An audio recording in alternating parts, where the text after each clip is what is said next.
Don't be afraid. I'm here, she whispered with 3 bullets already inside her. Then she went limp in his arms. His name was Carter Moretti, 37 years old, head of the most powerful crime family in New England, a man people crossed the street to avoid. He'd spent 20 years in that world, and in all that time, nobody had ever stepped in front of a gun for him without being paid to do it. Her name was Cynthia Quinn. 27, a clinic nurse at St. Bartholomew Medical Center who worked doubles, ate lunch in the supply closet because the cafeteria cost too much, and had been publicly reprimanded by the department chief that very morning over a system error she didn't cause and hadn't said a word to defend herself. She never did. She couldn't afford to. To everyone in that building, she was invisible. And for 3 years, on the first Tuesday of every month, Carter Moretti had walked into her clinic for a checkup on a condition no machine could ever find. Nothing was wrong with him. His doctor had told him so 36 times. He kept coming back anyway. And every single time, the quiet nurse nobody noticed had noticed him. She'd never spoken more than 4 sentences to him in her life. So when the shooters came through those doors, and the barrel came up on the most dangerous man in the state, nobody expected the invisible one to be the first to move. Not his men. Not the gunman. Not him. Why would a woman with nothing take 3 bullets for a man like that? Why does a man who fears nothing keep coming back to a hospital that can't find a thing wrong with him? And what happens to a mafia boss when the only person who ever saved his life stops breathing in his arms? If this story's already got you, hit that like button and subscribe so you don't miss what comes next. Share it with someone who could use a story like this today. It means more than you know. Now let's go back to the beginning. Cynthia Quinn had learned something no nursing school had ever taught her. The cheapest way to survive in this world was to take up as little space as possible. At 5:40 on Tuesday morning, she was already sitting in the plastic chair beside bed number 7 at the dialysis center on Chalkstone Avenue. The center opened at 6 o'clock. She always arrived 20 minutes early because Ethan always needed those exact 20 minutes. He was 16 years old. This was the 14th month. 3 sessions a week, 4 hours each. He knew every stain on the ceiling of that room, every beep from every machine, even the order in which the nurses walked past. He wasn't afraid of the machine. He had never been afraid of the machine. He was afraid of the needle. 172 sessions, Ethan said, his eyes still fixed on the ceiling. I counted, 172 times, and I'm still scared. I guess there really is something wrong with me. There's nothing wrong with you. You say that because you're my sister. I say it because I do this for a living. Ethan smiled, the kind of smile worn by a boy trying to look stronger than he truly felt, knowing perfectly well that the person beside him could see straight through the act, yet smiling anyway because it was the only thing he could still do for himself. The technician pushed the cart over. Ethan gripped the edge of the blanket. His entire left arm, where the arteriovenous fistula lay beneath the skin, had hardened into a raised ridge that he never rolled up his sleeve to show anyone, not even at home. Go home and get some sleep, he said quickly. You're working a double shift. I can do this by myself. I mean it. Cynthia didn't move. She held out her hand, and Ethan took it quickly, as though if he waited even 1 second longer, his pride might stop him. Don't be afraid, she said. I'm here. The needle went in. Ethan held his breath for 4 seconds, then let it out. That was all. Those 4 seconds were the entire reason she had gotten up at 5 o'clock. At 6:40, she walked out to the parking lot. At 6:52, she parked on the second level of the garage at St. Bartholomew Medical Center, reached into the back seat for her second scrub top, and changed right there in the car. She did it every Tuesday, Thursday, and Saturday. Going home to change would have cost her another 20 minutes, and she had already spent those 20 minutes at the dialysis center. A person was given only so much time in a morning, and Cynthia had decided long ago where she would spend hers. At 7 o'clock, she was in the outpatient clinic. During her 3 years in that building, Cynthia had built a system for herself. It wasn't a philosophy of life. She didn't have time for philosophy. It was simply a system made up of 3 rules, and she followed them as strictly as she followed sterile procedure. The first rule was to take the shifts no one else wanted.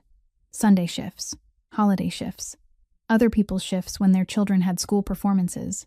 She took them all, and every time she gave the same answer, saying she was free anyway. even though she hadn't had a single free day since the summer 3 years earlier. The second rule was never to take credit. That morning, a first-year resident prescribed twice the proper dose of anticoagulant medication for a 78-year-old patient. Cynthia saw it on the screen at 7:20. She didn't report him to anyone above him. She picked up the chart, went to find him, held it out, and said she might have misread a line, and would he please check it again for her. The resident looked again, turned pale, corrected the dosage, then went to the supervising physician and said he had discovered his own mistake. Cynthia returned to the nurse's station and continued working. The 78-year-old patient lived. That was the only part of the story that mattered to her. The third rule was never to argue. At 9 o'clock, 2 patients were booked for the same appointment time. The mistake had been made by the admissions department. The charge nurse asked who had scheduled them, and 3 people turned to look at Cynthia at the same time. Cynthia said she was sorry, then spent 30 minutes making calls and rescheduling each patient. She didn't say that she didn't even have access to the scheduling system. She simply apologized and fixed the problem. Cassie Doyle had once asked her why she didn't argue back. Cynthia had answered with a shrug, and the conversation had drifted somewhere else. But she had worked out the real answer long ago, and it was simple enough to be cruel. Arguing meant losing her job. Losing her job meant losing her insurance. Losing her insurance meant Ethan would no longer have his medication. That chain had only 4 links, and she had counted them often enough that she never needed to count them again. People could call it cowardice. Cynthia didn't argue with that word either. She only knew that self-respect was a commodity, and she couldn't afford to buy it. At 10:15, she changed the dressing on a patient with diabetes. At 11 o'clock, she took the blood pressure of 4 people in a row. At noon, she quickly ate the bread she had brought from home. She did all of those things well. She always did. There was simply no reason for anyone in that building to remember. That evening, she reached the 3rd-floor apartment at 9:20. Ethan was asleep in the chair, his math book lying face down on his chest, the desk lamp still on. Cynthia went into the kitchen and pulled open the second drawer to the left of the sink. There were no spoons or forks inside. There were bills. She pulled out the stack of papers, spread them across the table out of habit, and arranged them by date. The co-payments for the dialysis sessions, medication, the tests from the previous quarter, the ambulance bill from that night, the previous September, when Ethan's potassium had dropped, and she had called 911 without having time to think about how much a ride like that would cost. She added it all again using the calculator on her phone, even though she already knew the number by heart. $61,300. One more envelope lay at the very bottom, still unopened. She had left it there for 11 days. Cynthia didn't open it that night. She put everything back in its original order, pushed the drawer closed, went into the living room, turned off the desk lamp, and covered her brother with a blanket. Then she sat on the edge of the chair in the darkness and rested for a little while, though not for long, because she had a 7 o'clock shift the next morning. The first Tuesday of every month was always different, not because of the work schedule, which was exactly the same as every other Tuesday, but because Cynthia knew that at around 9 o'clock in the morning, the glass door of the outpatient clinic would open, and that man would walk in. She didn't mark the day on any calendar. She simply knew, in the way people know they'll smell coffee before they step into the kitchen. That morning, she was standing at the nurse's station, re-entering the readings for a patient with high blood pressure, when Cassie Doyle set a paper cup of coffee in front of her, black with no sugar, exactly the way Cynthia drank it, then said nothing and didn't leave. Cassie merely leaned one shoulder against the filing cabinet and stood there, her finger tapping lightly against the edge of the counter to the rhythm of no particular song. That was how Cassie comforted people. She didn't ask if they were all right, didn't pat them on the shoulder, didn't say the things people usually said. She simply stayed. Cassie had stayed like that many times over the past 3 years, and every time she did, Cynthia felt strangely uncomfortable, not because she was being disturbed, but because she was being seen. And there was something Cassie had never told anyone. She had worked with enough timid people to know what they looked like. People who were truly shy seemed uncomfortable inside their own bodies. They didn't know where to put their hands. Their shoulders drew inward as though they were bracing against a wind that wasn't there, and their eyes slipped away before they could meet anyone else's. Cynthia wasn't like that. Cynthia stood very steadily. She knew exactly where her hands were, and exactly where her eyes were looking. She didn't look like someone who was afraid to take up space. She looked like someone who had sat down and carefully calculated how much space she was permitted to occupy, then cut herself a piece of precisely that size, not a fraction of an inch more. Those were two entirely different things, and Cassie had thought about the difference more often than she cared to admit. At 9:05, the door opened. Cynthia didn't look up. She heard it. That was all. The rhythm of those footsteps was different from a patient's, slower and more even, without the haste of someone afraid of being late, and without the dragging gait of someone in pain. She waited for 4 steps before glancing past her screen, then over her shoulder. He had already taken his seat. He always sat in the second chair from the column, in the innermost row. Cynthia had noticed it during the first year, and had taken another year to understand why. It was the only chair in the waiting room from which the person sitting there could look directly at both entrances at once, without turning his head. Once, someone else had been sitting in that chair, so he stood. He stood for 40 minutes while he waited to be called, his back against the wall and his face turned toward the door, even though the entire row of chairs across from him was empty. He was a tall man with dark hair and the stillness of someone who didn't need to be noticed by anyone in order to feel at ease. That was all Cynthia allowed herself to observe about his appearance. Everything else belonged to habit, and she remembered habits more clearly. For instance, he never touched his phone. Everyone else in the waiting room bent over a screen, even those who sat for only 3 minutes, but he rested both hands on his thighs and watched the door. 40 minutes. He didn't read anything, listen to anything, or look at the clock on the wall. Once, his phone vibrated inside his jacket pocket, and he took it out, looked at the screen for exactly 1.5 seconds, then put it away without answering. Cynthia had counted that 1.5 seconds, and she knew there was something faintly embarrassing about having counted it, so she never told anyone. And then there was the watch. He wore it on his left wrist, an old watch with a worn leather strap and a crack running diagonally across the crystal from the upper left edge almost to the center, the kind of spiderweb fracture that could only come from striking something very hard. Everything else he wore was expensive, so expensive that Cynthia couldn't even guess the price. The watch wasn't. The watch looked like something a person might have bought at an ordinary store more than a dozen years ago. And every time he entered the examination room, the first thing he did, even before sitting down, was remove it and place it on the corner of the desk with the face turned upward. He didn't hand it to anyone for safekeeping, and didn't put it in his pocket. He placed it on the desk. Then, when the examination was over, he picked it up and fastened it around his wrist again before he stood. 36 times. Cynthia knew because she had seen all 36 of them. At 9:20, she crossed the waiting room with a stack of medical charts in her arms and didn't look over. She had trained herself not to look over. What she hadn't trained herself to stop doing was slowing down by half a step at that exact spot, and Cassie was standing right behind the counter. "You know I saw that, don't you?" Cassie said when Cynthia returned. "Saw what?" "Saw you walk past there like you were stepping around a pothole."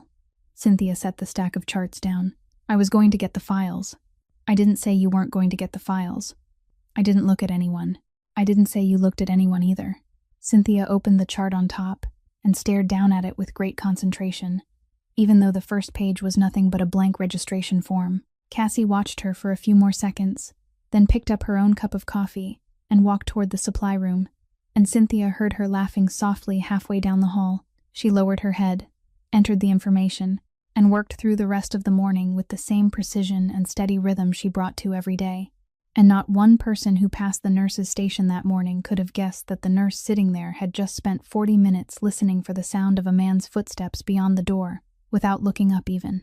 Once, that same afternoon, less than 2 miles from the hospital, Carter Moretti sat at the last table in a restaurant on Federal Hill and waited for a man named Russo to walk in.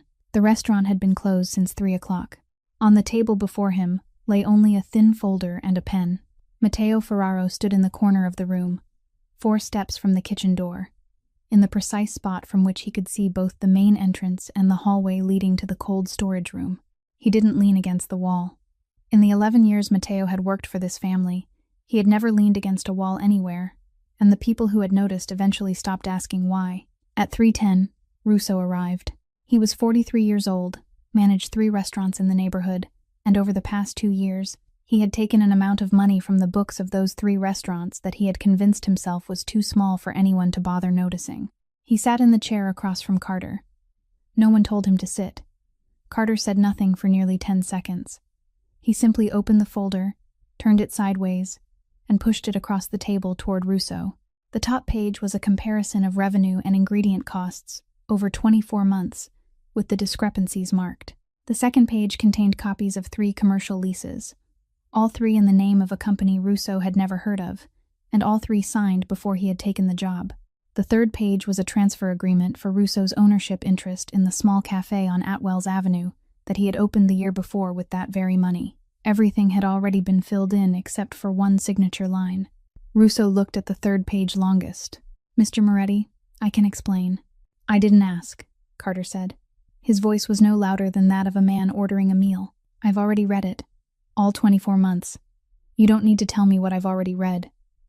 Russo fell silent. Carter pushed the pen across the table.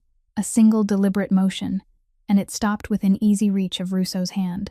"Sign it, then walk out through the front door."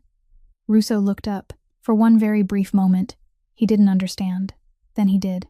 The front door was the same door through which he had entered, opening onto a Federal Hill sidewalk in broad daylight, where there was a bakery line, people walking their dogs, and 3 cameras mounted outside the shop next door. In the world he had willingly entered 2 years earlier, being allowed to leave through the front door was an answer, and it was a far more merciful answer than the one he had prepared himself for on the way there. His hand trembled as he picked up the pen. He signed. Carter gathered the papers, tapped their edges against the table until they were straight, and didn't look at him again. "You're younger than I thought," he said after Russo had risen to his feet. "You'll find another job. Don't look for one in this neighborhood." Russo left. The glass door swung shut behind him. Matteo didn't move from his position until the footsteps on the sidewalk had faded far enough into the distance. Only then did he leave the corner and lock the door. Vincent Aldo emerged from the kitchen carrying 2 cups of coffee. He placed one in front of Carter, pulled out a chair, and sat down. He didn't ask. He never asked. In this room, and in every other room over the 7 years since Carter had taken control, Vincent Aldo was the only man who sat without waiting for permission, and the only man whose sitting Carter never seemed to notice. He was 56 years old, and had stood beside Carter's father before he stood beside Carter. He also had a habit of stirring his coffee for a very long time before taking a drink. "You let him walk out through the front door," Aldo said. "He stole from 3 restaurants, not from people. Some will call that softness. Some will." Aldo nodded slowly. "But if you'd handled him the old way, I'd have to find new managers for all 3 places next week, and no one in this neighborhood would dare take the jobs. You calculated correctly." He took a sip, then set the cup down. "Today is the first Tuesday of the month." Carter didn't answer. "Did you go?" "This morning." "Good." Aldo stirred his coffee again, even though it had already gone cold. "Don't stop going, Carter. I mean that. There have been years when I watched you walk out of that clinic, and every decision you made the following day was clearer and wiser. You need it. I don't understand why, and I don't need to understand, but you need it, so don't stop." Carter looked at him for a moment, then said thank you, and that was the end of it. Aldo rose, carried both cups into the kitchen, washed them by hand as he always did, then left after reminding Matteo to lock the back door. When only the 2 men remained, Matteo walked over and stood beside the table. He didn't sit. "May I ask you a question?" "You just did. The real question." Carter pushed the folder aside. "Go ahead. For the past 3 years, you've gone to that clinic at the beginning of every month. I've driven you there 36 times. 36 times. I've sat outside in the car and waited. And 36 times, you've come back out wearing the same expression." Matteo paused. "I know what Dr. Brandt tells you. I can guess what he says. Because if you were truly ill, I would have had to rearrange your schedule a long time ago. So I'm asking, what do you go there for?"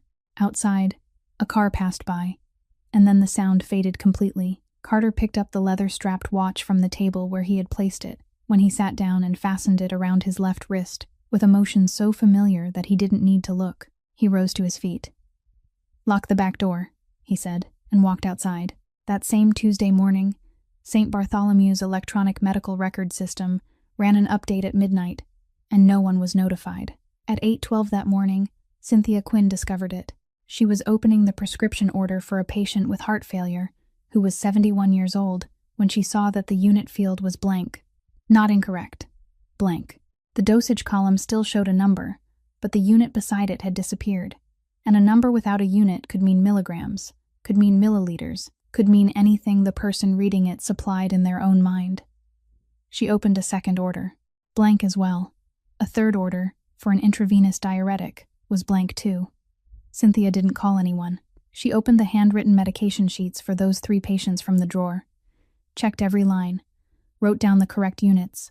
You then printed all 3 orders and clipped them to the front of the paper charts so that anyone retrieving the medication would have to see them before touching the cabinet. At 8:19, she called the technical support line. It wasn't open yet. She called the internal number for the information technology department. The phone rang 9 times, and no one answered. She typed a message through the hospital's internal system, identifying all 3 order codes exactly, describing the missing data field exactly, and adding that the error was most likely present in every prescription entered after midnight. She sent it at 8:22. Then she continued to the next examination room and administered the correct dose in the correct unit to a patient, without saying a single word to anyone about what had just happened, because in the system she had built for herself, reporting was mandatory, but retelling was not. At 8:35, Dr. Preston Vance stepped out of the elevator. He was 46 years old, the head of the department, and that morning he was accompanied by 4 first-year residents in the first week of their outpatient rotation. He stopped at the nurse's station, picked up the paper charts with the 3 printed sheets clipped to the front, flipped through them once, then set them down. Who did this? Cynthia was standing 3 steps away. I did. You printed out paper orders and clipped them to the charts. Do you know what that's called? He didn't wait for an answer. It's called working outside the system. We have electronic medical records precisely so mistakes like this don't happen. You wrote medication units on pieces of paper with your own hand, clipped them to the charts, and expected someone to trust those pieces of paper more than the software. The 4 residents stood in a semicircle behind him. The 2 people at reception stopped typing. Cassie Doyle had just emerged from the side corridor and halted halfway across the floor. I'm sorry, Cynthia said. I don't need you to apologize. I need you to understand. Vance tapped one finger against the counter twice. You've worked here for 3 years, and you're still clipping pieces of paper to charts, as though it were 1990. I've already spoken to the charge nurse about this twice. He turned halfway toward the 4 residents, and that was when his voice changed. It didn't grow louder. It merely slowed, with the deliberate slowness of a man who knew he had an audience. Look carefully. In hospitals, people don't die because doctors are incompetent. Incompetent doctors are identified within 6 months. People die because of those who do things almost right, who believe almost right is good enough, and who refuse to admit when they aren't certain. People like you are the reason patients die. No one said anything. Cynthia placed both hands flat against the counter.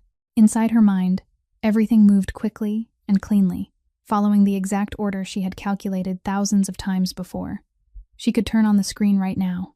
She could point to the blank unit fields on all 3 orders, open the message she had sent at 8:22, and within 40 seconds, all 4 of those residents would understand that the 3 pieces of paper being condemned as outdated were the only thing standing between a patient who was 71 years old and a dose of medication with no unit attached to it. She also knew what would happen after those 40 seconds. Vance would be proven wrong in front of 4 new residents. He wouldn't forget it. He wouldn't need to do anything dramatic. He would only have to wait 4 months until the hospital reduced staffing in the outpatient clinic as it did every year, and write 1 short sentence in the comments box about her ability to cooperate. After that came the insurance. And after the insurance came Ethan. That chain had 4 links, and she had counted them long ago. Yes, doctor, Cynthia said. I'll learn from this.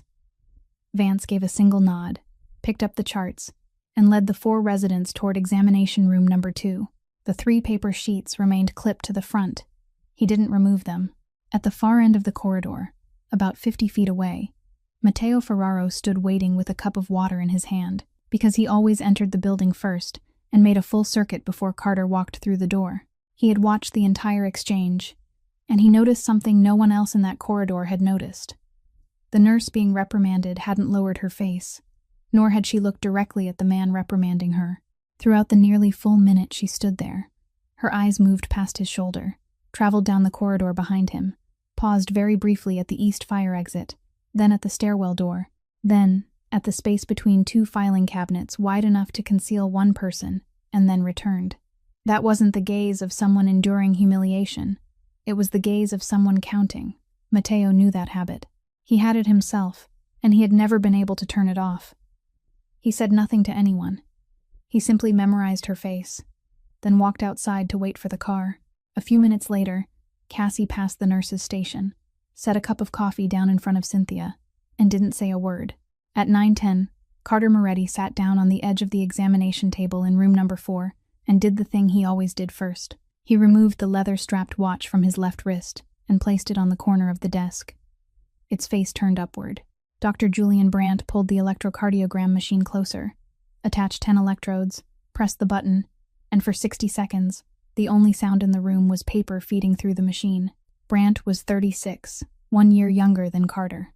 The two of them had attended the same high school on the north side of the city, and over the past 20 years, their lives had taken them in directions so distant from each other that they no longer had anything to discuss beyond this room itself. He tore off the strip of paper, read it, then set it on the desk and pulled up a chair across from Carter. Sinus rhythm, 72. No conduction abnormalities, no ST segment changes, no pathological Q waves. He turned to the results of that morning's blood tests. Troponin is negative. Cardiac enzymes are normal. Your cholesterol is better than mine. The nurse will check your blood pressure again in a moment, but last time it was 118/76. Carter said nothing. Brandt removed the stethoscope from around his neck, folded it, and placed it on the desk.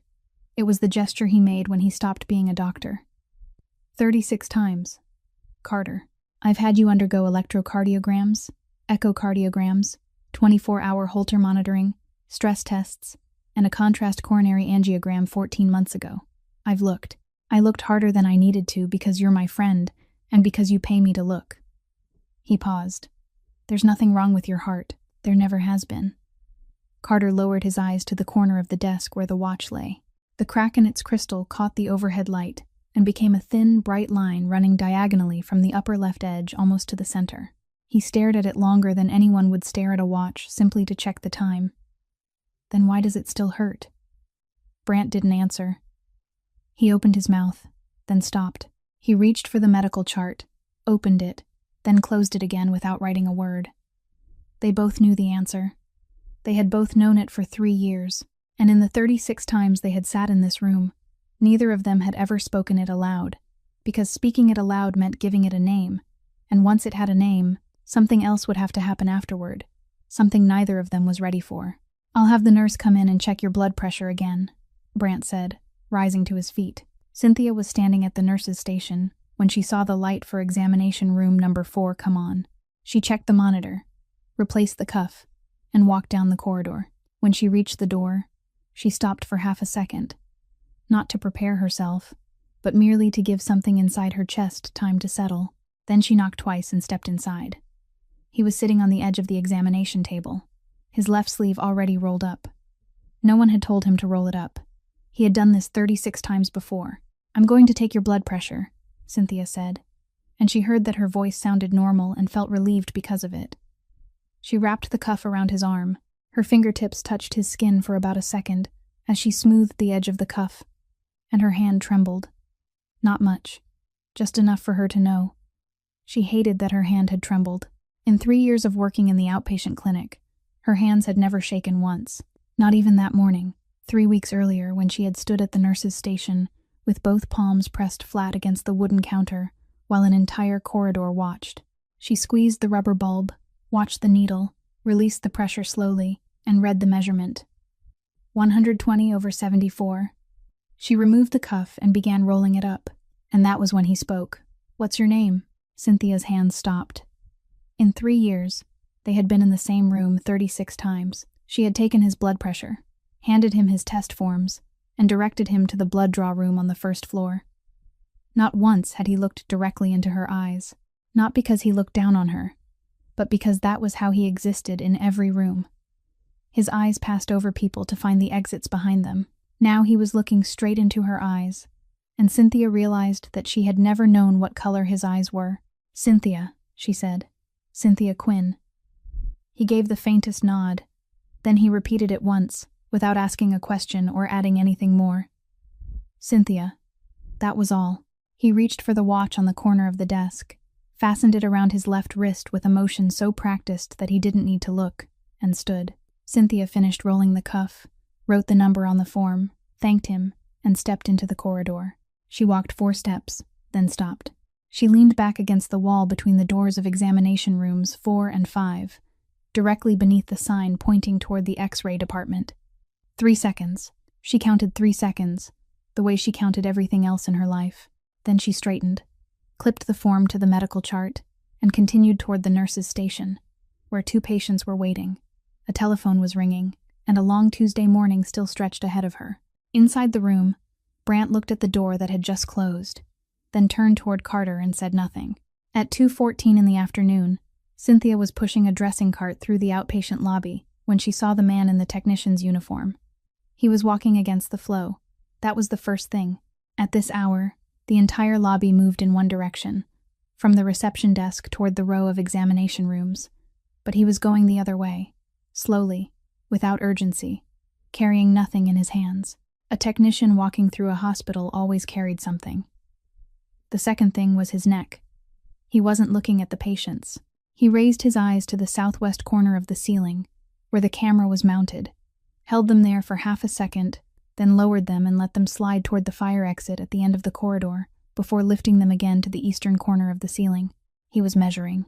Cynthia stopped in the middle of the lobby, and something inside her, something she had buried exactly 3 years ago and believed was dead, rose before she had time to form a single thought. She glanced quickly toward the reception desk. 4 men were entering through the main doors. Not one of them stopped at the desk. Cynthia abandoned the dressing cart and took 3 steps toward the side corridor, her hand already reaching for the alarm button mounted beneath the edge of the counter. She pressed it at 4 seconds past 2:15. The first shot rang out 2 seconds later. The lobby shattered into chaos. People screamed. Chairs overturned. Someone dragged another person beneath the reception desk. Matteo Ferraro was standing beside the column to the right of the main entrance, and he was already moving before the first gunshot finished echoing. He didn't shout. He didn't look for cover. He went straight into the open space between the 2 men closest to the door, and within the next 4 seconds, both men were on the floor, one disarmed, the other no longer getting up. Then Matteo's left leg buckled. He collapsed sideways, still holding his gun, and managed to drag himself behind the base of the column. In the middle of the lobby, about 30 feet from the main entrance, Carter Moretti stood exposed. He had just stepped out of the examination corridor. There was no column near him, no counter within reach. There was only the bare tile floor and a row of low plastic chairs to his left. The third gunman had turned, and the barrel of his weapon was rising, and all Carter had time to do was begin twisting one shoulder. Cynthia made no decision at all. Later, when people asked what she had been thinking in that moment, she would answer truthfully that she hadn't been thinking anything. Not a single sentence passed through her mind. There was no calculation, no fear, no choice. Her body did it, and it moved faster than the part of her that understood what it was doing. She pushed away from the wall, ran diagonally across the open floor, and during the last 3 steps, her heels no longer touched the ground. She struck him in the chest with her shoulder and both arms, not to shield him, but to push him. 3 gunshots, so close together that the first and second sounded like one. They both went down. The tile floor was cold and hard, and it came up very fast. Something metal struck the ground and rolled away. Somewhere behind them, a plastic cup shattered beneath someone's foot. There were footsteps running toward the door. Then came 2 more shots, the final 2, from the base of the column where Matteo lay. And afterward, there was a strange silence broken only by the alarm bell and the sound of someone crying behind the counter. Carter was on his knees. He couldn't remember how he had managed to sit up. He knew only that he was kneeling on the lobby floor, both hands pressed against her body, pushing down. This man hadn't knelt before anyone in 20 years, not before a judge, not before his own men, not before his father on the final day of his life. Now he was kneeling in the middle of a hospital, both knees on the tile, his hands trying to hold on to a woman whose name he had learned only 10 minutes earlier. "Look at me," he said. His voice didn't sound like his own. "Look at me." She opened her eyes. They searched for his face, found it, and stayed there. Then her right hand lifted from the floor and found his wrist, just beside the watch, and closed around it. Her grip wasn't strong. She no longer had enough strength to hold tightly. But she held on, and she kept holding on. And she looked straight into his eyes in a way no one in this building had looked at him in 3 years, without fear, without suspicion, without calculating who he was. She looked at him the way one person looks at another who is panicking. And she spoke very softly, more slowly than she wanted because there was no longer enough breath. One word at a time. "Don't be afraid. I'm here." Her hand slipped from his wrist and fell onto the tile. Her eyes closed. Carter called her name. He called once, then twice, and then he screamed it, and the name echoed through the entire lobby. The name he had learned at 9:15 that morning. From the base of the column, Matteo Ferraro looked across the room. He had wrapped his belt around his own thigh and pulled it tight, and he was signaling with one hand to the 2 men who had just rushed in through the side entrance, pointing toward the eastern corridor where the 4th gunman had disappeared. He did all of it with the part of his mind that was still functioning normally. But another part of him could only stare toward the center of the lobby. 11 years. For 11 years he had stood beside that man. He had seen Carter Moretti sit motionless while 3 guns were aimed at him. He had seen him sign papers while federal agents stood outside the door. He had seen him stand in a funeral home without a single muscle in his face moving. In all those 11 years, Matteo had never once seen this man panic. Now he was panicking. The gurney arrived 40 seconds later. Carter didn't move aside. 2 people in blue scrubs bent down to slide their hands beneath her back, and he spoke a single word, not loudly, and both of them stopped. He reached beneath her himself. He lifted her from the tile floor and carried her across the lobby without placing her on the gurney, without waiting for anyone to push it, walking straight into the west corridor toward the emergency department with the 2 people in blue running beside him, while no one dared touch his arms.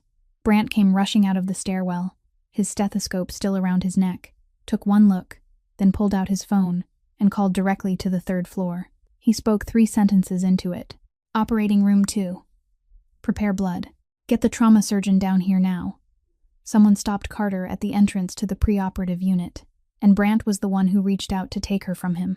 He spoke softly, quietly enough that only Carter could hear, telling him that from this point on, he had to let them do their work. Carter stood there for another 2 seconds, then released her. The doors closed. He remained in the middle of the corridor, both hands still held in the exact position they had been in when he let her go. And he didn't move for a length of time that no one would later be able to measure. In the lobby, Matteo Ferraro was still sitting against the base of the column, with his belt cinched around his thigh. He wouldn't let anyone take him away. He made 3 calls, stationed 4 of his men at the 4 entrances to the building, then called a 5th man outside in the parking lot and told him to record the license plate of every vehicle that had left the grounds during the previous 20 minutes. By the time the Providence police flooded into the building, he had finished all of it and was sitting still with both hands resting on his thighs, unarmed, so they wouldn't have to wonder. They took him to the 1st floor to have the wound stitched. He returned to the 3rd floor corridor 40 minutes later on crutches, and no one could persuade him to leave. The Providence police sealed off the lobby at 2:40. The federal team arrived at 3:15. The agent in charge was a woman named Ruth Callahan, who was 44 years old, and she stopped in the middle of the lobby, looked at the marked section of tile, looked at the overturned row of plastic chairs, then lifted her eyes toward the west corridor and stood that way longer than necessary. 2 years earlier, she had opened an investigation into the Moretti family. During those 2 years, she had constructed a complete story in her mind, one with a beginning and an end, and in that story, Carter Moretti occupied a very clear place. That afternoon, she had arrived at a scene where the bullets intended for him had missed, while a 27-year-old nurse with no connection to anything in her case file was lying on an operating table because she had run toward him instead of toward the door. Callahan didn't like that. She made no attempt to hide the fact that she didn't like it.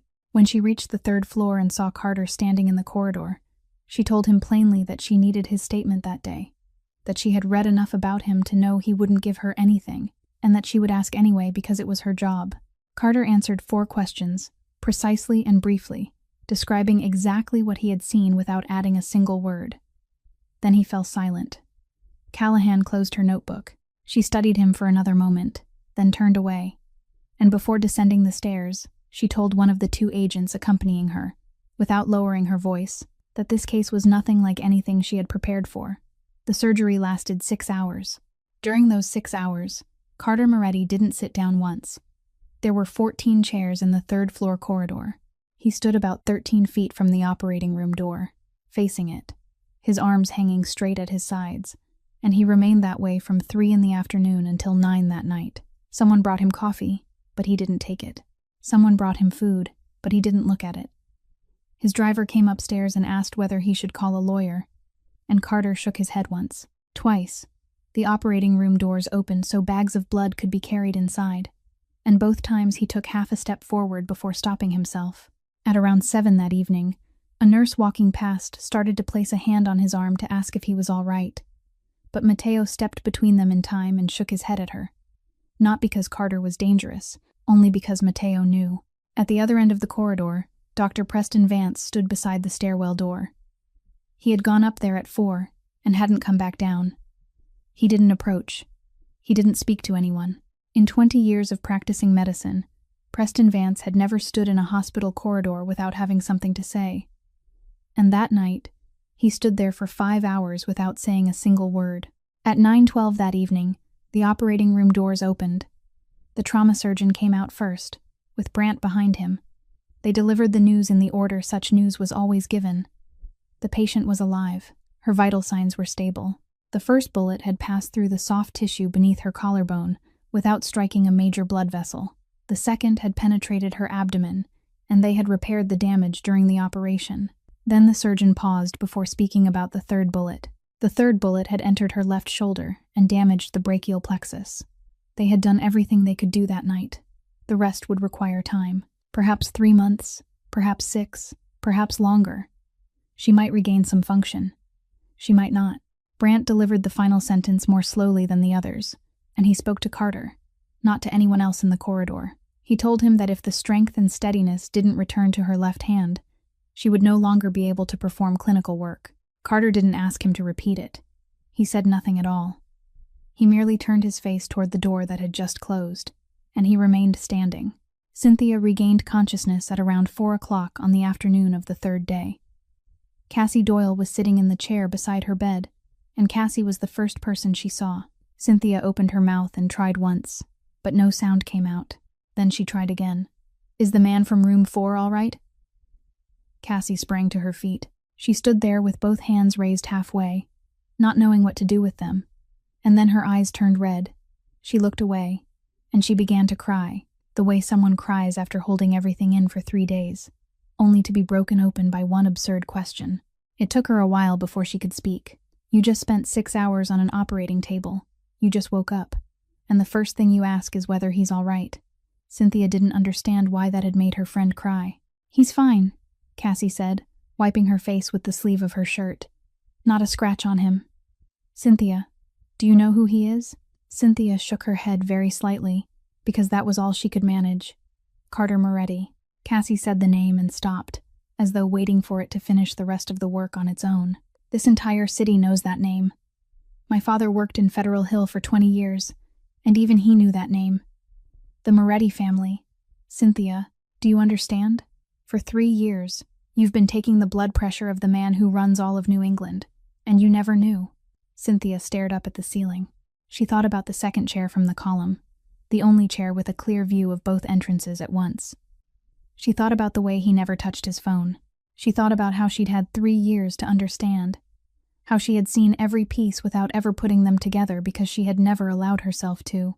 The doctor came in at 5 o'clock. They spoke to her the way people spoke to a colleague, without softening the truth or circling around it, and she was grateful for that. The brachial plexus in her left shoulder had been damaged.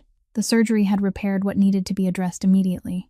The rest would depend on time, physical therapy, and a little biological luck no one could prescribe. They would assess her again in 3 months. She might regain some function. She might not. After they left, Cynthia lay still for a while, then tried. She looked down at her left hand resting on the blanket and told it to close. Her fingers moved. They curled about halfway, then stopped there, trembling, before slowly extending again. She tried a second time, then a third. That hand had held a syringe 10,000 times. It had kept an intravenous line steady in the trembling arm of a 70-year-old patient in the middle of the night. Now she told it to close, and it heard her. It did hear her, but it couldn't obey. She lowered her hand and didn't try a fourth time. The next morning, Diane Kessler came down to the 5th floor. She was 53 years old, the chief executive officer of St. Bartholomew, and she carried a folder already marked with yellow sticky notes. She didn't enter Cynthia's room. She held a meeting in the administrative office at the end of the corridor, with the hospital's attorney, the nursing director, and Carter Moretti seated at the far end of the table, because he had asked to be present, and no one could find a legal reason to refuse him. Kessler read from the document. She read that at the time of the incident, Nurse Quinn had left her assigned post. She read that Cynthia's actions fell outside the scope of practice described in the job description she had signed. She read that under Clause 4.2 of the liability insurance contract, the insurer had the right to deny coverage for injuries resulting from voluntary actions performed outside assigned duties, and that the hospital was awaiting its official determination. Then she put the paper down and said the part she hadn't read from the page. She said she was sorry, truly sorry. She said she had 800 employees and an entire building to think about, and she had a duty to consider both. Then, with the utmost courtesy, she suggested that Mr. Moretti consider transferring his care to another facility, because his presence there, under the current circumstances, placed the hospital in a position she didn't know how to explain to the board of directors. No one spoke for about 5 seconds. Carter didn't strike the table. He didn't raise his voice. He sat perfectly still, and when he spoke, his voice remained as calm as that of a man ordering a meal. "Did you read that entire page of her record?" he asked. "Or did you only read the part that could get you sued?" Kessler didn't answer. She looked down at the folder in front of her, and for one very brief moment, her face became the face of someone who knew the answer perfectly well, and knew just as clearly that saying it aloud wouldn't change anything about the position in which she sat. She closed the folder, thanked everyone for their time, and left the room. The attorney followed her. Ethan called that afternoon. Cassie answered the phone first, and placed it in Cynthia's right hand. "Sis." "Yeah. Cassie said you had an accident at work." "Yeah. I slipped and fell on my shoulder." Cynthia heard how smoothly the lie came out, and she realized that she had been practicing lying to him for years without knowing it. "When are you coming home?" "In a few days." "Did you get to dialysis on time?" "Yes. Cassie drove me." "Don't worry." He fell silent for a moment. "Does it hurt?" Cynthia looked down at her left hand lying on the blanket, the hand she had just told to close and that had failed to obey. "No," she said. "I'm not in any pain at all." That night, in the back room of a restaurant on Federal Hill, Mateo placed a sheet of paper with 5 names on the table. He was still walking on crutches, and he still didn't sit down. "I started with the simplest part," he said. "They weren't lying in wait out on the street. They knew you were inside that building at that hour. 4 of them came through the main entrance at 2:15, but your appointment was at 9:15 in the morning, and you stayed until the afternoon because you had to wait for your test results. That means someone knew you were still there. But the one thing they knew for certain beforehand was the day. The first Tuesday of the month." He tapped one finger against the sheet of paper. 5 people knew that schedule. Me, Dr. Brandt, the driver, the secretary who keeps your appointment book, and Mr. Aldo. Carter looked at the paper. He read the first 4 names the way a man might read an inventory list. His eyes passed over the 5th without stopping. Something happened inside his mind at that exact moment, and it happened so quickly that he had no time to call it a thought. It was only the briefest tightening, and then it vanished, because people didn't question the structure of the building they were standing inside. They didn't look up at the beam supporting the ceiling and wonder whether it could truly bear the weight. They simply stood and walked and slept and went their whole lives without thinking about it once, because if there was something wrong with that beam, then nothing else meant anything anymore. "Cross the secretary off," Carter said. "She's only been working here 10 months. I checked her first for exactly that reason. Nothing unusual in her bank accounts, nothing unusual on her phone, and she goes home to her mother's place in Warwick every weekend." Mateo shrugged. As for the driver, he sat in the parking lot the whole time and ran inside when he heard the gunfire. If he'd known beforehand, he wouldn't have run in. The door opened. Vincent Aldo entered carrying a thick file, set it on the table, and sat down. "I have news," he said. 3 of them stayed behind that day. The police have identified 2. Both of them used to work for the Barone family in Cranston. The 3rd hasn't been identified yet, but the man at the rental agency on Reservoir Street Says the white van parked outside that day was rented with documents belonging to an industrial cleaning company, and for the past 3 years that company has had only one client. He pushed the file across the table. The Barone family. They're still bitter over that port contract last year. Matteo picked up the file and began turning through it. Carter didn't. He merely looked at Aldo. What do you think? I think they're stupid, Aldo said. Attacking someone inside a hospital is stupid. Now federal agents are all over that building, and the person in charge isn't the kind of agent who asks questions merely to say she asked them. He paused and stirred the coffee he had just poured for himself. And I think something else, Carter. Whether you listen is up to you. Say it. Leave the nurse alone. Aldo looked up. I'm not saying you're ungrateful. I'm saying the opposite. You stood outside that operating room for 6 hours, and everyone in the building saw you. Now the federal agents have her name in their file because she was the nearest witness. The closer you get to her, the more valuable a target she becomes. If the Barone family wants to hurt you but doesn't dare touch you, then you've just shown them where they can strike. He set down his cup. If you want to pay her medical bills, do it through a foundation. You don't need to sign anything. Then let it end there. That's the best way you can protect her. No one spoke. Matteo looked at Carter. Carter lowered his eyes to the tabletop. You're right, he said. On Friday morning, Ruth Callahan arranged to meet him at a coffee shop on Wickenden Street, chose the table farthest from the door, and arrived 20 minutes early. She brought no files with her. She spoke plainly, saying that she cared less about the Barone family than she did about who had paid the Barone family, that she had been following the Moretti case for 2 years and knew he wouldn't give her anything, and that she was still offering him the chance to cooperate, because it was her job to do so, and because, for the first time in 2 years, she had a reason to believe the offer wasn't entirely meaningless. Carter listened to all of it. Then he said no.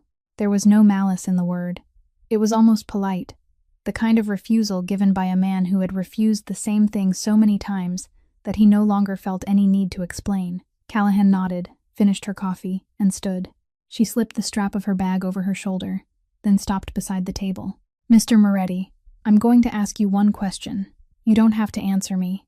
She looked down at him. You haven't left that building all week. You stood outside an operating room for 6 hours. You sat through an administrative meeting in which you had no personal interest. So, let me ask you this. She paused for a beat. Are you protecting an institution, or are you protecting one person inside it? She didn't wait. She stepped onto the sidewalk, turned left, and disappeared around the corner. Carter remained alone at the table for about 10 minutes. Then he called Matteo. You still have someone in the hospital's human resources department? Yes. Get me Cynthia Quinn's personnel file. All of it. From the first day she set foot inside that building. Matteo was silent for a moment on the other end of the line. What do you need it for? Just get it, Carter said, and ended the call. At 3 o'clock in the morning, the 5th floor intensive care unit held nothing but the sound of machines and the low hum of the air conditioning. Cynthia couldn't sleep. She lay on her right side because it was the only side she could still lie on, her eyes open, watching the thin line of light spilling through the crack beneath the door. Then that line of light widened, and someone stepped into the room. She knew who it was before she saw his face, because she had heard the rhythm of those footsteps 36 times in 3 years. He stopped at the foot of the bed. He didn't pull up a chair. He didn't come any closer than necessary. You're awake. Yes. I want to ask you one question. Cynthia nodded, barely. Why did you do it? She didn't answer at once. She had known this question would come. And during the 3 nights she had spent lying there, she had prepared several answers. Neat and reasonable answers. Things like professional instinct. Things like anyone else would have done the same. They were all partly true, and none of them was the truth. Do you want the honest answer? I didn't walk up here at 3 o'clock in the morning to hear any other kind. Cynthia lowered her eyes to the blanket. She stared at the fold in the fabric along the edge of the bed, and she spoke to that fold because she couldn't bring herself to look at him. Because in the 3 years I've worked in this building, you're the only person who ever greeted me by name. She heard her own voice grow softer. Everyone else called me Nurse. Nurse, can I ask you something? Nurse, could you get this for me? The doctors, the patients, their families. 3 years. I don't blame anyone. I understand. People are busy, they have their own lives, and my name badge is small.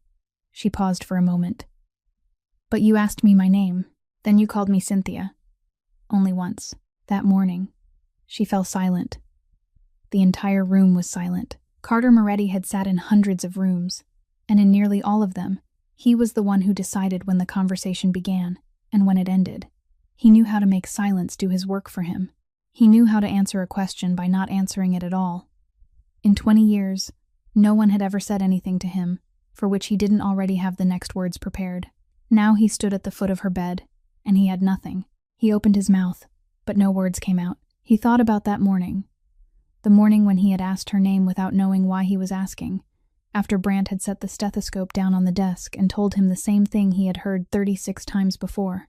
He thought that if anyone had told him a 4-word sentence could make someone run toward the barrel of a gun, he would have called them a liar. And he thought about how, for 3 years, he had passed that nurse's station dozens of times and had seen nothing at all. He stepped to the side of the bed. He reached for his left wrist, unfastened the leather strap of his watch, and placed it on the small table beside her bed, its face turned upward, exactly as he always placed it on the corner of the desk in the examination room. For 3 years, that watch had left his wrist in only one place inside this building, and it wasn't this room. He said nothing about it. He offered no explanation. He simply set it down and drew his hand away. Cynthia looked at it. She had seen that watch 36 times. She had counted the crack running diagonally across its crystal, and had wondered about it more often than she cared to admit. Now it lay about 8 inches from her right hand. She didn't ask. There was something in the way he had set it down that made her understand this wasn't the time to ask, and perhaps there would never be a time, and she thought that if a day came when he wanted to tell her, he would tell her himself. "Go to sleep," he said. "Yes. Dr. Brandt says they can't evaluate you again for another 3 months. Yes." He nodded once, then walked out. At the door, he stopped halfway through a step without turning around. "Don't get up when I come in. Just stay where you are." Then he left. Cynthia lay still for a very long time afterward. She didn't cry. She merely lay on her side, looking at the watch face turned toward the ceiling, and the crack caught the light from the doorway and became a slender, shining line.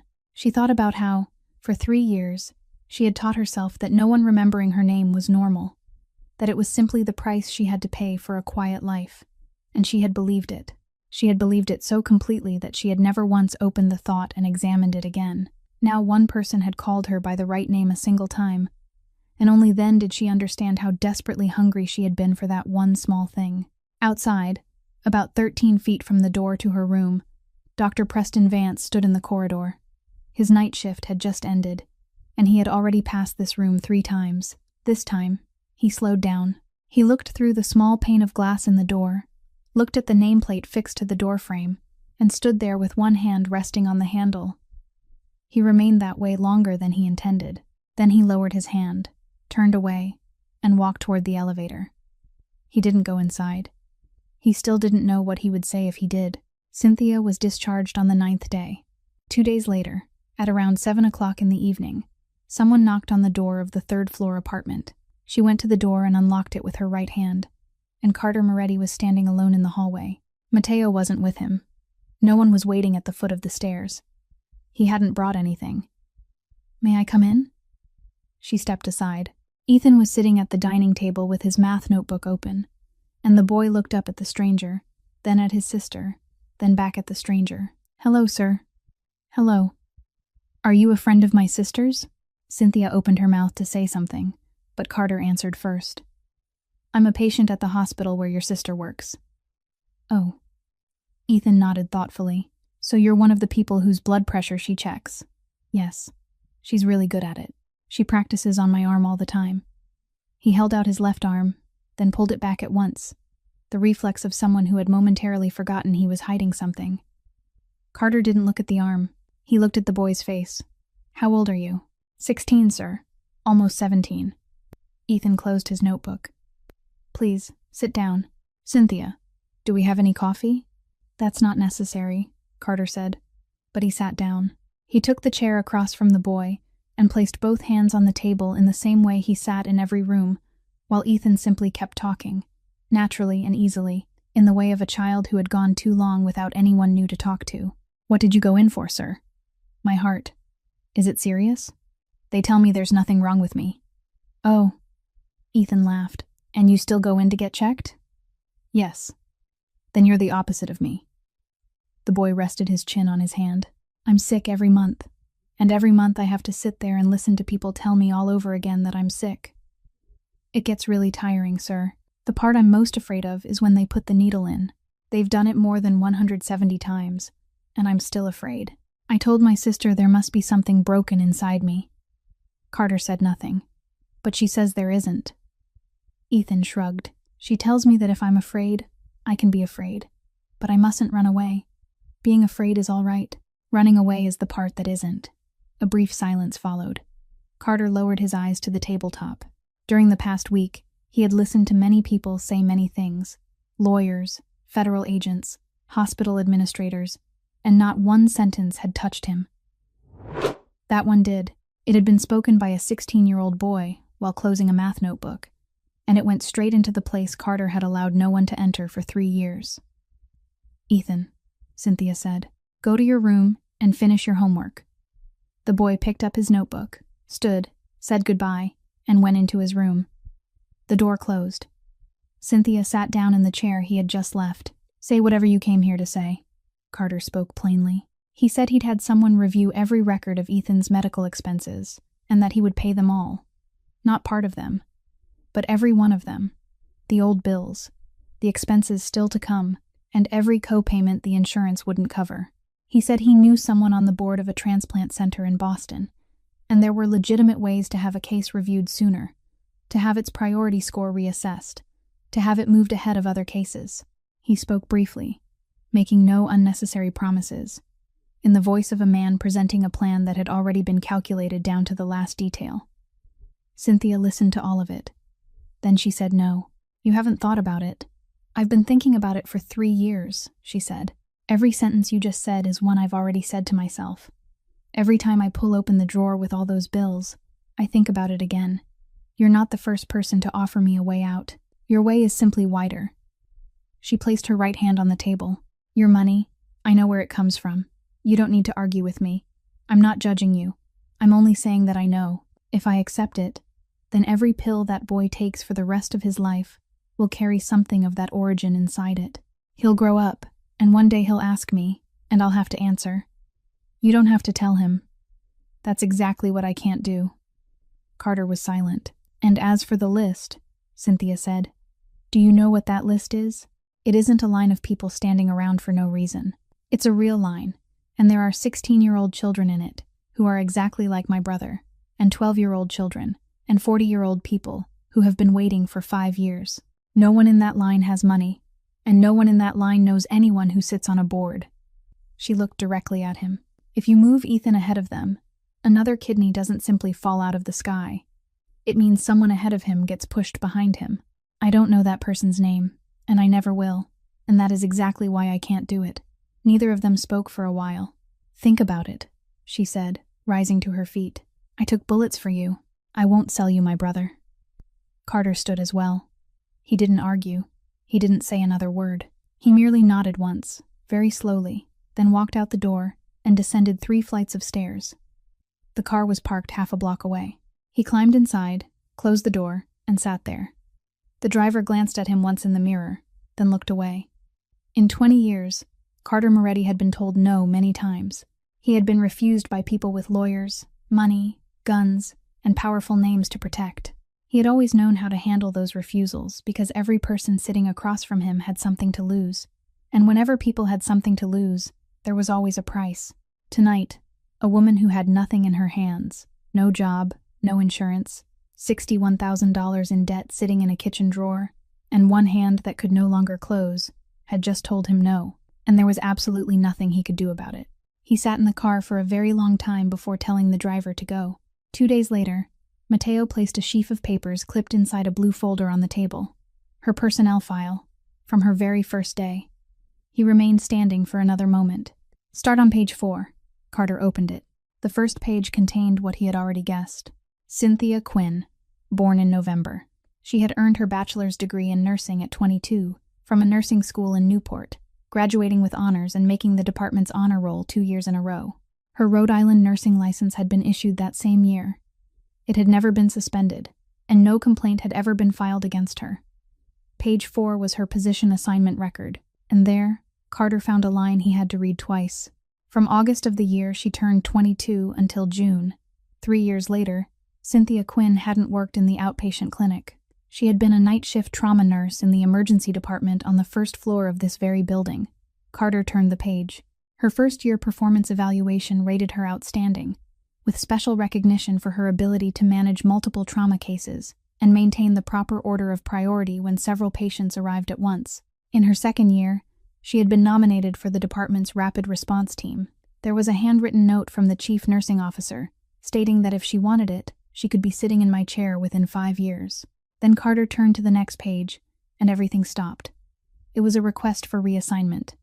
The request had been made voluntarily. It wasn't disciplinary, and it wasn't an administrative transfer. In the box marked reason, she had written 2 words: personal reasons. The request was dated June 18th, and above it, on the attached attendance record, Cynthia Quinn's final shift in the emergency department had been the night of June 14th, from 7 p.m. until 7 o'clock the following morning. Carter stared at the date for a very long time. Mateo was still standing at the head of the table, and he said nothing, because he had read it first and knew exactly what he had just set down. 3 years earlier, on the night of June 14th, 24-year-old Theo Moretti had been brought into the emergency department at St. Bartholomew Medical Center and had never come out. Theo was Carter's younger brother, 10 years younger than he was, and the only person in 4 generations of the Moretti family to study something that had nothing to do with the family. He had studied finance at Bryant, graduated at 22, and had a habit of reading balance sheets the way other people read newspapers, slowly and carefully, with one finger tracing every line. He never carried a gun. He hated having dinner at restaurants on Federal Hill because he said everyone stared when they sat there. During the final 6 months of his life, Theo had begun asking Carter questions about the books that Carter never answered, not because he was hiding anything, but because the questions irritated him and because he believed he had the rest of his life to answer them. On the night of June 14th, Carter had been in Albany, 300 miles from Providence, attending a meeting that lasted until nearly dawn. His phone had no signal for 4 straight hours. By the time he was finally able to call back, it was 2:10 in the morning, and Mateo was the one who answered. And Mateo managed to say only one sentence before falling silent. Carter reached the hospital at 7:20 on the morning of June 15th. Theo had been taken downstairs 4 hours earlier. Carter didn't ask anyone a single question that day. He signed the papers, stood in the funeral home 3 days later wearing an expression Mateo would remember for years afterward, and sealed that night away as though closing a door he had sworn never to open again, because the only thing behind that door was a question whose answer he knew with absolute certainty he couldn't survive. He had never read his brother's medical records. He had never asked the name of a single person who had been on duty that night. For 3 years, he had done only one thing connected to that building, and he did it on the first Tuesday of every month, and he explained it to no one. There was one more item in the file. At the very bottom, clipped to the back cover, was a copy of a letter the Human Resources Department had photocopied to complete the record. It was from the hospital administration, dated 5 weeks earlier, and addressed to the patient's next of kin. The message was brief. The hospital was in the process of digitizing every record stored in the basement and would clear out the physical archive during the current quarter. During the inventory, staff had discovered several unclaimed bags of patients' personal belongings that had been stored there for years. Family members were asked to contact the hospital and retrieve them before the inventory period ended. At the bottom of the letter was a list of file numbers. Someone in Human Resources had circled one of them in ballpoint pen and written 3 words in the margin: the Moretti patient. Carter looked at the letter for perhaps 3 seconds, then pushed it aside. He didn't think about it. He returned to page 4. He read that line with the date once more, then once again, and every time he read it, it remained unchanged. "Do you want me to find the duty roster from that night?" Mateo asked. Carter didn't answer. He was staring down at the tabletop, but he couldn't see the table at all. He was thinking about something very simple and almost impossible to bear, something his calculating mind had no idea where to place. The woman who, 12 days earlier, had run across an open stretch of floor and driven herself into his chest. The woman who had gripped his wrist and told him not to be afraid while she herself lay bleeding on the tile. The woman who had refused his money the night before, with a drawer full of unpaid bills in her kitchen. was the same woman who had been in that room on the night of June 14th. She was the last person to touch his brother while Theo was still alive. Carter sat for a very long time with the paper in his hand. Mateo didn't ask another question, and he didn't leave. The following morning, Cynthia went back to the hospital for a follow-up examination of her surgical wound and sat waiting in examination room number 7 in the outpatient department. The door opened, and Carter walked in, and she knew at once that the man standing there wasn't the man who had taken off his watch and placed it on the table beside her bed at 3 o'clock in the morning. He didn't close the door. He stood 3 paces away from her. "I need to ask you something." His voice had returned to the one Russo had heard in the restaurant, flat, precise, without a single unnecessary word. 3 years ago, you worked in the emergency department on the first floor. Yes. You were on duty the night of June 14th. Yes. There was a male patient that night, 24 years old. Do you remember him? Cynthia didn't ask why. She didn't ask who Carter had been to that patient. Something in his face had answered that question before she could even think to ask it, and she sat still for about 2 seconds, then began to speak. She didn't search her memory. That was the first thing he noticed. When people tried to remember something that had happened 3 years earlier, there was always a moment of hesitation at the beginning. A furrowed brow. A quiet "let me think." She had none of that. She opened her mouth, and the words came out like a report someone had read over far too many times. At 11:41 p.m., the ambulance came through entrance number 2. Male, 24 years old, 3 penetrating wounds to the abdomen and left flank. On arrival, pulse 138, blood pressure 82/44, Glasgow Coma Scale score 13. I established 2 large-bore intravenous lines in both antecubital fossae within 90 seconds and began fluid resuscitation. The attending trauma physician arrived at 11:44 p.m. We activated the massive transfusion protocol at 11:46. She stared straight ahead, not at him. The patient's blood type was O negative. I called the blood bank the first time at 11:47, the second time at 11:52, the third time at 12:02 a.m., the fourth time at 12:09. All 4 times, the system returned the same message. O negative inventory at 0, awaiting allocation from the regional center. I recorded the time of all 4 calls. She paused for exactly 1 beat. At 12:11, I moved to the second option, using O positive packed red blood cells for a male patient under the hospital's emergency protocol, while also requesting plasma and platelets. The first unit entered the patient's body at 12:18. She fell silent. Compared with when it should have been available after the first call, it was 19 minutes late. He said nothing. The patient was taken to the operating room at 12:26. The physician pronounced him dead at 1:52 in the morning, on June 15th. She placed her right hand on her knee. For 3 years, I haven't slept a single night without the number 19 somewhere inside it. I've gone back and calculated it more times than I can remember. If I'd switched to the second option after the second call instead of waiting until the 4th, I would have saved 17 minutes. I didn't. I waited because I believed the correct blood type would arrive, because the system told me it was awaiting allocation, and I trusted those words. She raised her eyes to him for the first time. I didn't know he was your brother. I didn't know until you walked through that door. Carter stood perfectly still. In 20 years, he had learned that the most painful way to wound someone wasn't to shout in their face. It was to say one short, true sentence, then walk away. He had carried one such sentence in his mind all evening yesterday and all morning today, and now he spoke it. For 3 years, I've come to this building once a month because I can't bear that night, he said. And you walked these halls every day, took my blood pressure 36 times, and said nothing. He turned away. I thought you were the only person in this building who saw me. He walked out. He didn't close the door, and he didn't look back, and the sound of his footsteps receded along the corridor until it disappeared completely near the elevators. Cynthia remained in that examination room for about 15 minutes. She didn't cry. She simply sat with both hands resting in her lap, one hand that could close and one that couldn't. At 11 o'clock, Human Resources called her to the 4th floor. Diane Kessler was there, along with a representative from Human Resources and Dr. Preston Vance in his capacity as department chief. Kessler spoke more briefly than she had the last time. She said that because of the current functional limitations in her left upper extremity, Nurse Quinn no longer met the minimum physical requirements of a clinical position.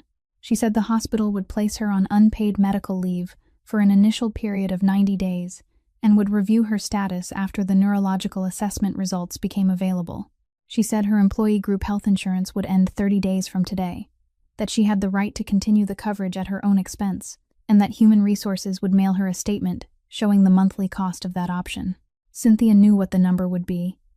She had explained it to her own patients dozens of times.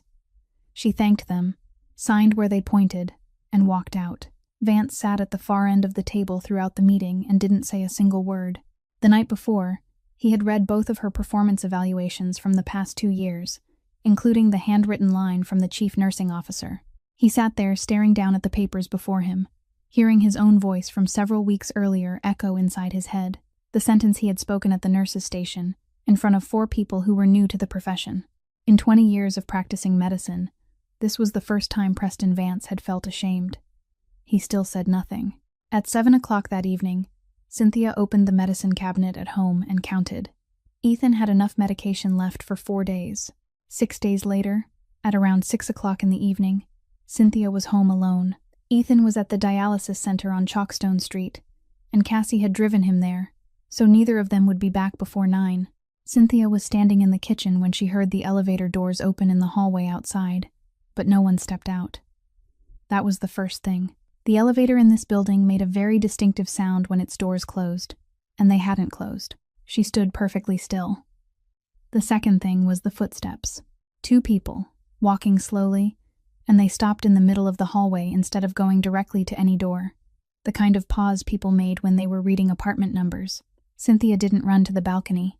She didn't call 911 right away. She did something she had done thousands of times during her 3 years in the emergency department. She stood still and reconstructed the entire layout of the space around her. The building had 3 floors and a stairwell at the eastern end. That stairwell opened into the lobby below through a self-closing fire door. At the western end of the hallway was a second fire door separating the elevator area from the apartments. And that door was always propped open with a wooden wedge because people didn't like pushing it, and Cynthia had reported it to management 3 times, and 3 times no one had done anything about it. She knew exactly where that wooden wedge was. She picked up her phone, dialed 911, placed it on the table without ending the call, then opened her apartment door and stepped into the hallway. The 2 men were about 30 feet away, near the elevators. One of them looked up at her, and Cynthia recognized his face.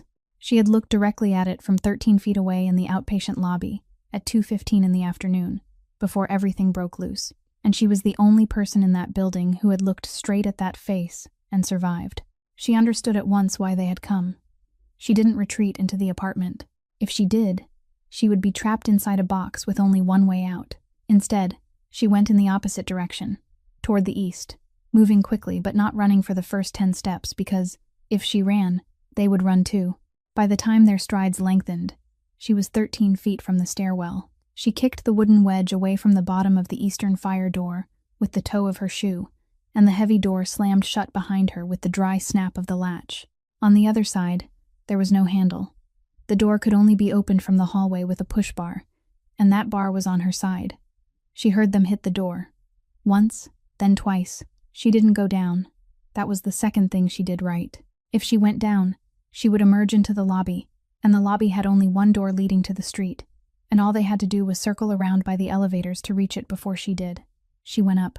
She climbed to the 3rd floor, left the stairwell, crossed the entire hallway, then descended by the western staircase, the one that couldn't be seen from the hallway on the 2nd floor because the elevator shaft blocked it from view. She did it with one hand gripping the railing, her left hand pressed against her chest, counting the seconds in her head the way she used to count them while squeezing a resuscitation bag for a patient who had stopped breathing. When she reached the last step on the 1st floor, she heard the lobby door burst open, a man's voice shout a single word, and footsteps racing back upstairs. Matteo Ferraro arrived about 40 seconds before the police. He was still limping, and he entered through the side door because he had parked on that side of the building, and he met Cynthia at the foot of the western staircase. He didn't ask whether she was all right.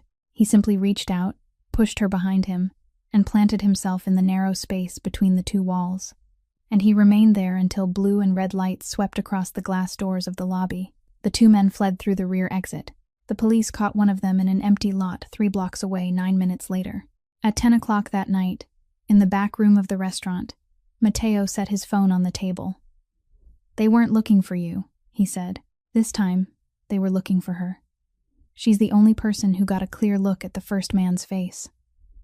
Carter nodded. He had worked that out from the moment he received the first call. There's something else. Matteo didn't sit down. They knew her apartment number. They weren't searching. They went straight to the second floor and stopped in exactly the right place. He paused. She moved there 14 months ago. Her name isn't on the lease. It's still under the former owner's name because no one ever updated it. That address appears in exactly one place. Her hospital personnel file. Carter looked up. "The file I just told you to get?" "Yes." Matteo looked at him. "And I had already obtained it 3 days before you gave that order because Mr. Aldo told me to prepare files on every witness who was present that day, so we could give them to the lawyers." No one spoke. Carter sat very still. For the past 3 weeks, there had been a beam supporting the ceiling that he had never once looked up to examine. And now he had just heard a very faint sound from somewhere above it, the kind of sound a person could ignore if he wanted to ignore it. Carter said nothing. He drew no conclusions. But something cold traveled down his spine, and it remained there throughout the night. Near midnight, he went to the building on Doyle Street and stood outside the door of the second-floor apartment. He didn't knock. He stood there for about 3 minutes, and then the door opened from the inside because Cynthia had heard his footsteps stop, and she had been standing on the other side for just as long. Cynthia looked at him. "I don't need you to forgive me," she said. "I need you to tell me your brother's name. For 3 years, I've only called him the patient in bed. 4. Carter stood motionless for a moment. "Theo," he said. For 3 years, Carter Moretti had never reopened that night. Over the next 4 days, he opened it 1 layer at a time. The first thing he requested was the ambulance unit's dispatch log. The call had been received at 11:21 p.m. The ambulance had left its station at 11:23, and the patient had been picked up on Manton Street at 11:29. From Manton Street to St. Bartholomew, the standard route went along Atwell's Avenue and took 6 minutes. That night, the ambulance hadn't taken that route. The record showed that it had been diverted north along Smith Street before cutting back down, a 17-minute route. And in the box marked reason, someone had manually entered a single line, traffic incident at the intersection of Atwell's and Dean. It took Matteo 2 days to find that incident. There had been no accident report filed by the Providence police at that intersection on the night of June 14th. There had been no road closure ordered by the Transportation Department, no news report, no photograph, not a single line in any city record. The difference between the 2 routes was 11 minutes. The second thing was the blood bank log. Carter had to pay for it, and he paid without blinking. The results came back Wednesday afternoon. In St. Bartholomew's system, the supply of O-negative packed red blood cells was listed as 0 from 11:34 p.m. until 1:04 in the morning, exactly 90 minutes. But the physical intake log from the cold storage room clearly showed that 7 units of O-negative blood had been received from the regional center at 6:15 that same evening, and the inventory taken the following morning showed 5 units remaining. 2 units had been issued, and both had been issued after 1:04 for a different patient. During those 90 minutes, that blood had been sitting in cold storage about 100 feet from the emergency department, while the system said it didn't exist. The third thing was Carter himself. On the night of June 14th, Carter had been in Albany. He hadn't arranged that meeting. It had already been postponed twice, and the man who convinced him he had to attend, the man who said that if they postponed it a 3rd time, they would lose the relationship entirely, the man who personally chose a location outside the city where the entire party had no cell service for 4 hours, was Vincent Aldo. On Friday afternoon, Carter brought everything to the apartment on Doyle Street. Cynthia spread the papers across the dining table. Then she stood, went into her bedroom, and returned with a worn, hardbound notebook. She had kept it for 3 years. During those 3 years, she had opened it more times than she could count, not because she wanted to remember, but because she wanted to find the place where she had gone wrong. She turned to the page dated June 14th and placed it beside his papers. Then she compared them line by line, following each entry with the index finger of her right hand. The admission time in her notebook was 11:41 p.m. The time the ambulance left the scene in the dispatch log was 11:29, 12 minutes for a trip that should have taken 6, while the route recorded in the log was supposed to take 17. Her finger remained there for a very long time. Then she moved to the second column. Her 4 calls to the blood bank had been made at 11:47, 11:52, 12:02, and 12:09. All 4 fell squarely within the 90-minute period when the system showed 0 inventory. She placed her finger on the line showing 7 units received at 6:15. For about a minute, she said nothing. "I called 4 times," she said. Her voice was perfectly ordinary. "The blood was about 100 feet away from me. It was sitting in a refrigerator downstairs the entire time I stood there, squeezing the fluid bag and watching his blood pressure numbers fall." She closed the notebook. "For 3 years, I believed that if I'd changed course 17 minutes earlier, he would have lived. But if the ambulance had taken the right route, he would have arrived 11 minutes sooner, and if someone hadn't turned off that inventory entry, the first unit of blood would have entered his body at 11:50. She raised her eyes to him. "I did everything right." Then she began to cry. She cried without making a sound, her shoulders perfectly still, the tears simply running down her face as she made no effort to wipe them away. She wasn't crying from pain. She was crying because for 1,095 nights, she had put herself on trial in a courtroom with no other defendant, and now someone had laid 3 sheets of paper on the table, proving that the guilt she had carried for 3 years had never belonged to her. She had abandoned her profession because of it. She had pushed herself behind a desk on the first floor and taught herself that it was safer to take up as little space as possible. For 3 years, she had lived beneath a sentence written by someone else and placed upon her shoulders, and she had worn it without once opening it to see whose signature was at the bottom. Carter sat in silence and watched her cry, unable to say anything, because he had just realized that the 36 times he had walked into that building were also 36 attempts to pay for an identical sentence. The same night, the same author, the 2 people sitting on opposite sides of that dining table had carried the same guilt, though neither of them had committed the crime. The next morning, Cassie created an online fundraiser for Ethan, wrote 4 lines, and posted it. On the first day, 41 people donated. Cassie didn't notice that the first contribution, made at 6:12 that morning, was a large one, and that the donor's name had been left blank. That same morning, an application for assistance with immunosuppressant medication and treatment for end-stage kidney failure was submitted through a physician to the pharmaceutical company's patient assistance program on behalf of 16-year-old Ethan Quinn. The name in the recommending physician's signature box was Preston Vance. He told no one. On Sunday afternoon, Cynthia's phone vibrated. An unfamiliar number. The message contained 3 lines. The first said that the sender had Theo Moretti's bag of personal belongings, the one the hospital had inventoried in the basement. The second said that if she told Carter about this, he would kill someone before he had time to think. He would lose everything, and she knew perfectly well that he would do it. The third contained only a place and a time. Basement Archive, St. Bartholomew. Alone. Cynthia went alone, and she didn't go because she was reckless. She had sat with that message for 3 hours before making her decision, and throughout those 3 hours, she had thought about only one thing.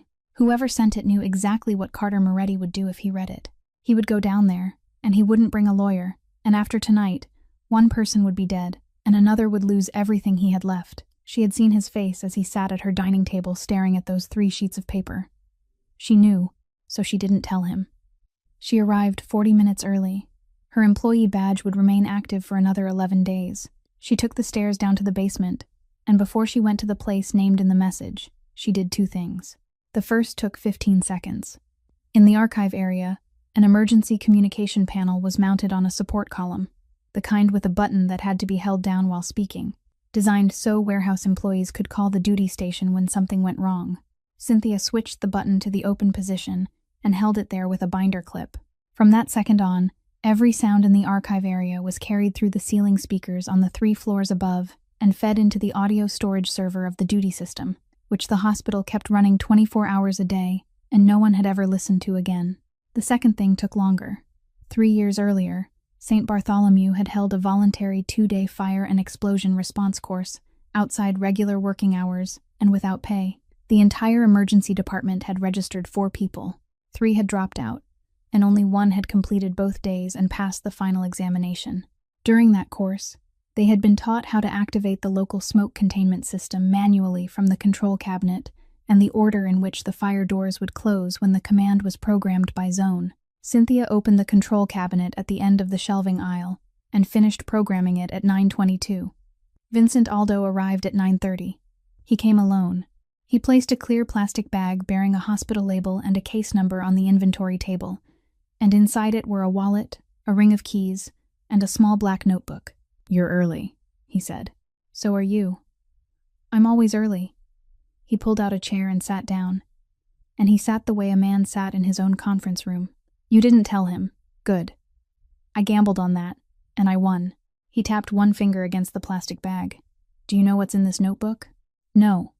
3 years ago, Theo Moretti started examining the records of a chain of clinics in Cranston and Warwick, along with a pharmaceutical distribution company registered in Delaware. He read slowly, but he read carefully. He was the only person in that family who knew where to look when a balance sheet didn't look right.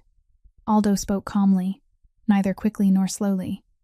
"It took me 12 years to build that network. 12 years. Do you understand? The money moved through 3 layers of companies and came out clean, and no one in the Moretti family knew it existed, not even Carter's father when he was alive. You killed him." "I didn't need anyone to die," Aldo said. "That's what everyone always gets wrong. I needed something else."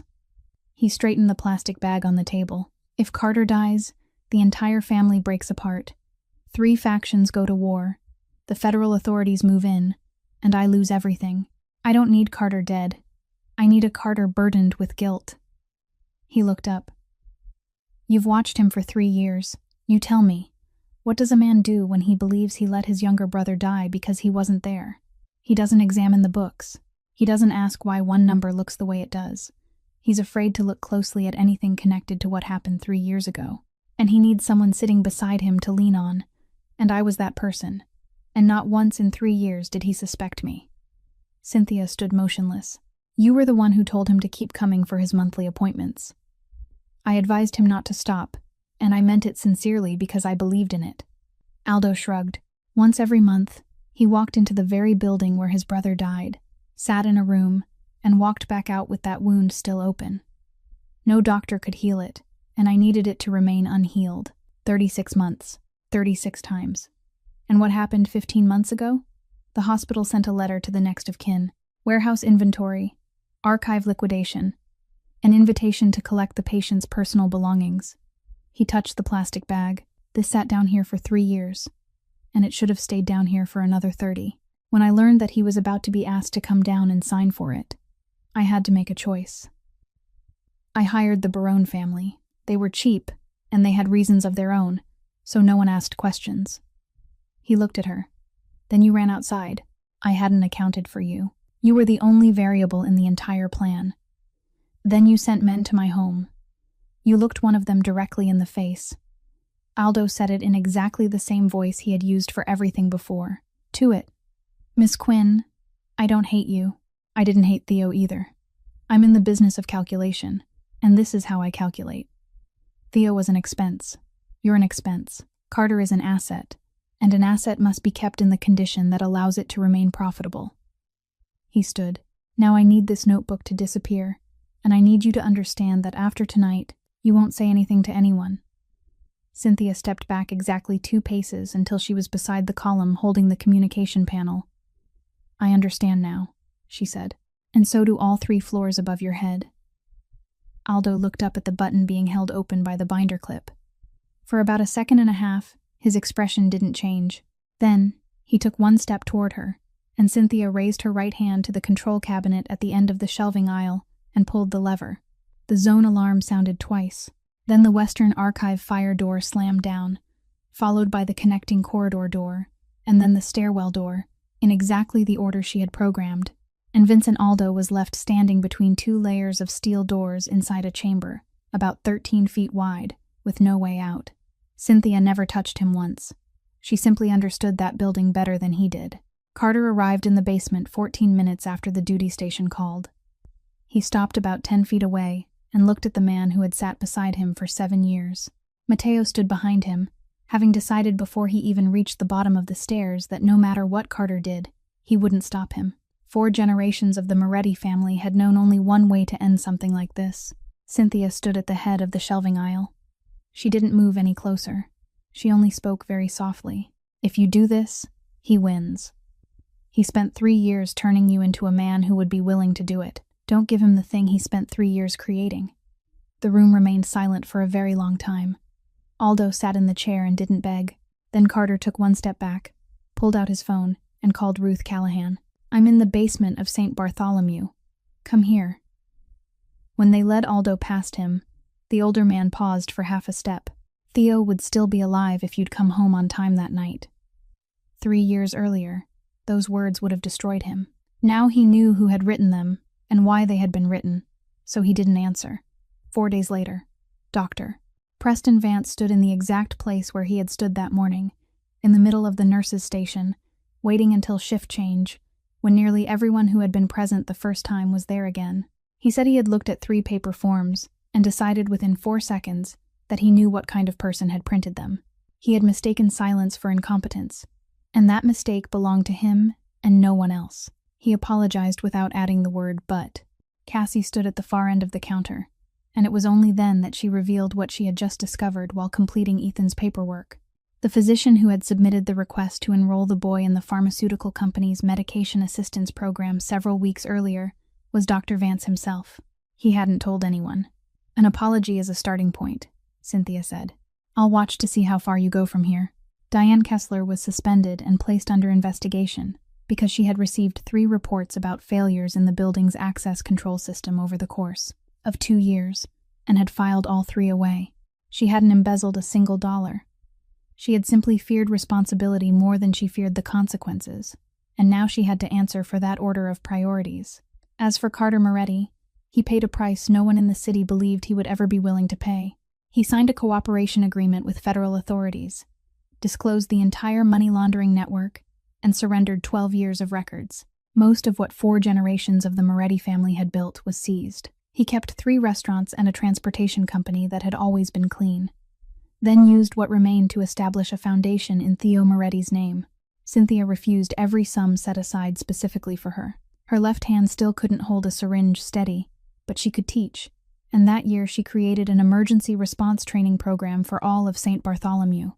400 employees went through her class. The first person to register was Preston Vance. 6 months later, Ethan Quinn received a kidney from a deceased donor through the national waiting list, in his rightful place, with no one pushed below him. The Theo Moretti Foundation didn't buy him a place. It only paid his post-transplant expenses and the cost of his medication to prevent rejection for the rest of his life. On the afternoon Ethan was discharged, Carter gave Cynthia a leather-strapped watch. She turned it over. Engraved on the back were a name and a date, Theo Moretti, June 14th. Its hands had stopped at 1:52. They returned it to me with the bag of his belongings, he said. I wore it for 3 years, like a sentence. He folded her fingers around it. I don't need it anymore. Cynthia held the watch in her palm. Are you afraid? She asked. Carter looked at her for a very long time. Yes, he said. Don't be afraid, she said. I'm here. There are sins we didn't commit, sins fashioned by someone else and placed upon our shoulders, and we carry them for years simply because we never dared to open the sentence and see who signed it. There are people an entire building passes every day without anyone truly seeing them, until the day they're the only ones still able to stand. And sometimes, simply calling someone by their right name, letting them know they exist in our eyes, is enough to save a human life. If this story touched you, please leave a comment and tell us how it made you feel, and whether you've ever met someone as quiet and unseen as Cynthia, or whether you once were that person yourself. We would truly love to hear the thoughts you carry deep in your heart.